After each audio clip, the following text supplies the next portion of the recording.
Hello everyone, it's Supra, and I've been kicking myself to make a video before Christmas and sort of talk about the whole year in general, what this year has been about, and well, really what's been happening with this year and how I associate it with what's been happening within Battlefield and its community, and the progress of Battlefield 4 and where Battlefield is going and where the community is going with that game as well.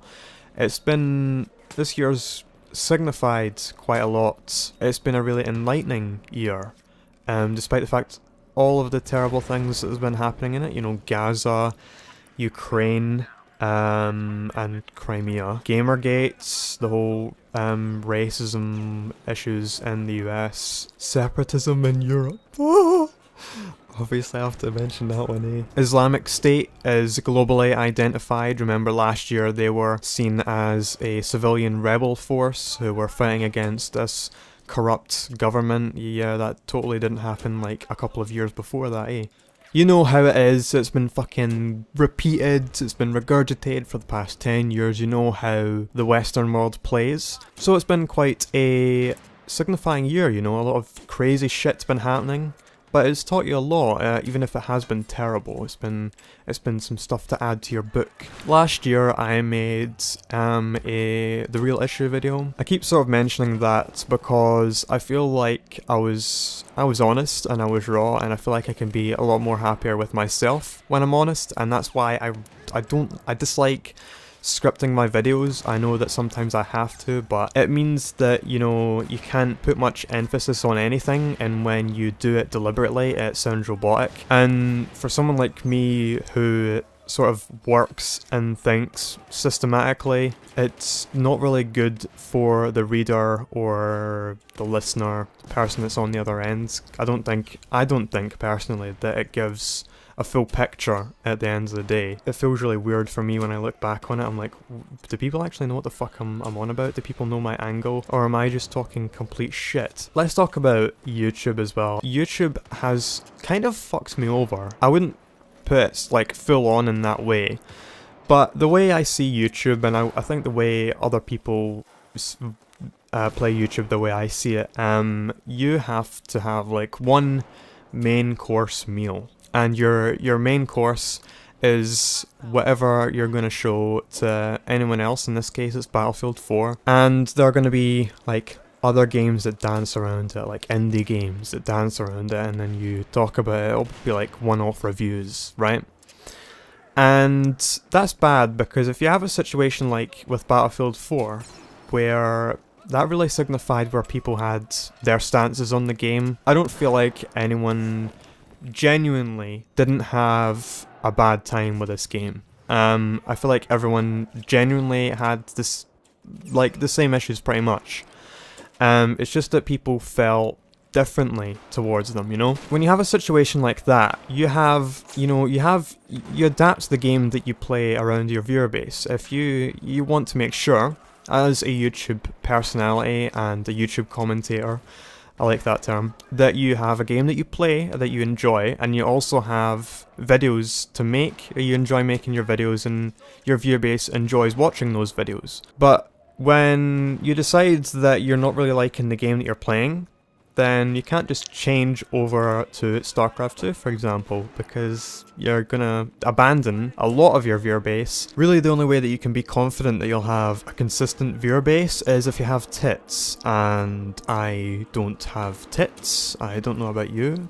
I do have a fanny though, not the American fanny. Anyway, you can have core fans or core subscribers that just watch you because they know what you're about and they can relate to you all the time, and that's the best thing to aim for, not this sort of, oh, I'll aim for this area and hopefully I'll get success from there. So I'm in that sort of circumstance where I don't really like Battlefield 4 is really shocked me, it shook me. I've paid 85 quid for a game. It's the most I've ever paid for a game before, and I was really disappointed with it. So I felt really confused and sort of didn't know where to go for a while. because I wanted to produce. Video production is a hobby, gaming is a bigger hobby. Then I'm not really sure what to do with myself because I don't feel passionate about the game. I don't watch a lot of other people, like I said in my last video, for those reasons that I like to have my own original ideas and feelings for something. And I don't like, well, the irony, I don't like talking about stuff that everyone else has already talked about, or a group of other people at least have already talked about. Because, imagine that you're like this really avid, Battlefield community member, and you watch everyone.